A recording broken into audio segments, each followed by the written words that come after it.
Une vidéo aujourd'hui pour comment démonter un capot. Donc le capot est sur la voiture, le tout c'est de le démonter. Donc il faut retirer ces clips pour retirer l'habillage. Il y aura les conduites de lave-glace à retirer qui vont se brancher derrière. Voilà principalement, et ensuite ça va être les enjoliveurs de compas ici, plus les charnières. Un peu ça, une opération à faire à deux. Tout le déshabillage se fait tout seul, et quand il s'agit de manipuler le capot, eh bien ne le faites pas tout seul. Voilà. Donc mes outils. Donc des outils de dégarnissage, mais en inox, très pratique. Ensuite nous avons ici les raccords pour les tuyaux de lave-glace. Donc il faut déclipser, quoique si celui-là reste sur la voiture, c'est peut-être pas forcément utile de le déclipser.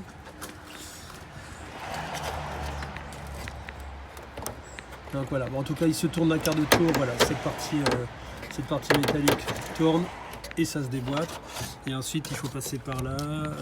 Donc ici je pense qu'il faut déboîter les deux, et ce long tuyau donc au final reste sur la voiture, et cette agrafe là aussi à sortir. Pour vous montrer de plus près comment ça se goupille, donc c'est vraiment voilà, la partie métallique, vous la faites tourner d'un quart de tour et ça se déboîte. Voilà, c'est comme ça à l'intérieur. Donc j'ai retiré les tuyaux qui passaient là, déboîté le second, enlevé l'agrafe, voilà cette agrafe ici, et j'en suis à démonter l'enjoliveur. Donc il y a des petits rivets avec des têtes Torx, mais ça se dévisse pas, donc je vais passer l'outil de dégrafage. C'est l'enjoliveur de compas, et puis ensuite il reste à desserrer les fixations.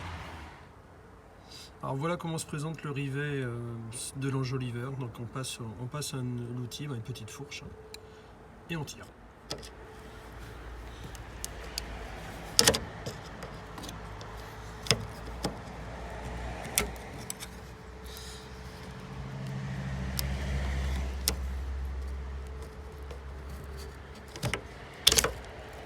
Et voilà. Et là on est sur les deux fixations du capot. Alors sur cet enjoliveur il y a une subtilité. Donc quand il est en place, voilà, il est comme ça. Le tuyau passe, et le tuyau est tenu sur une partie d'agrafe. Donc il faut pincer pour décrocher l'enjoliveur et le tuyau. Dans le fond, je vais peut-être le laisser parce que j'en ai pas grand chose à faire. Moi non. Je vais le défaire aussi, je vais ranger les pièces.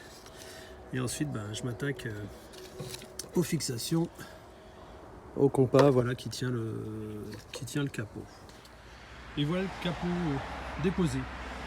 Donc particulièrement léger, il faut être deux pour le manipuler parce que c'est quand même grand, et ça serait dommage d'abîmer le pare-brise ou le capot ou un autre élément de carrosserie.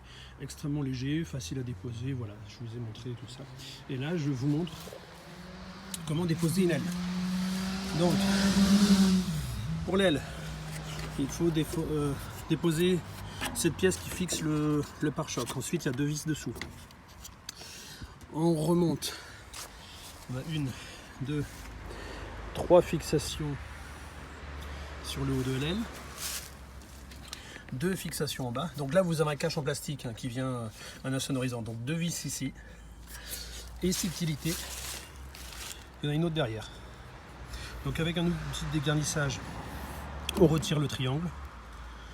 Une vis Torx de 15, on retire le caachon, le caoutchouc, et ensuite on a accès à la vis. Voilà. Et tout ça se fait porte ouverte. Donc c'est un petit boulot, 10 minutes, même pas 10 minutes de travail pour le faire, c'est rapide.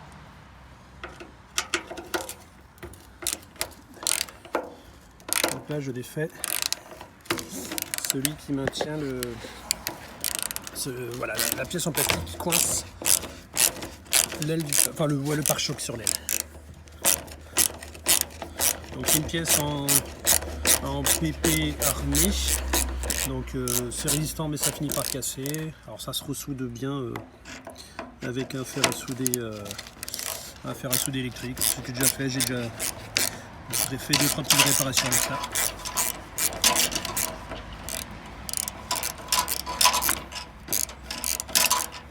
Donc je vais vous montrer la partie intéressante qui est celle de sortir ce petit cache en plastique. Donc il fait toute cette longueur là. Et voilà, et ce petit angle là. Donc un outil de dégarnissage pour soulever des crochets, les graffer un petit peu.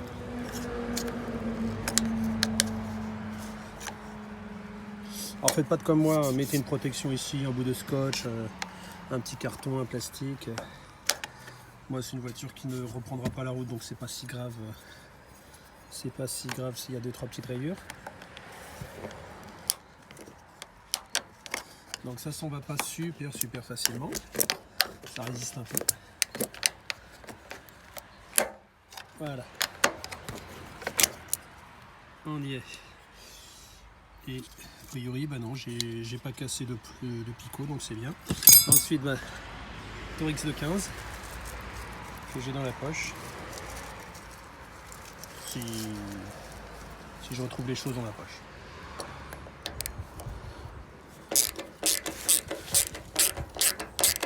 Donc voilà, ça s'en va tranquillement.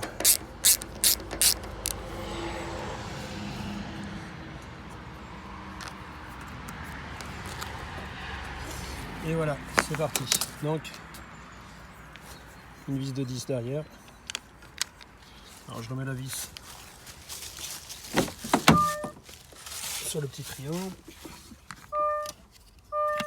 Celui-là, je vais l'emboîter tout à l'heure.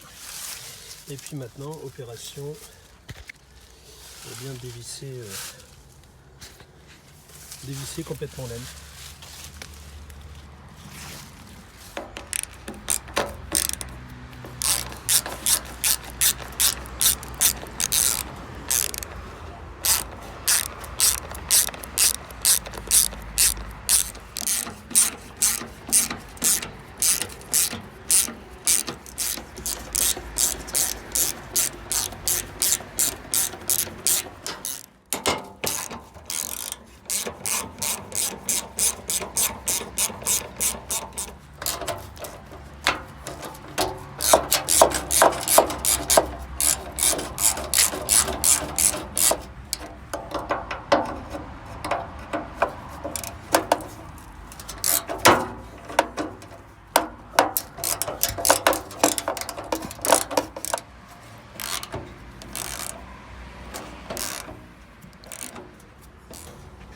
Et une dernière vis ici, voilà, cachée derrière.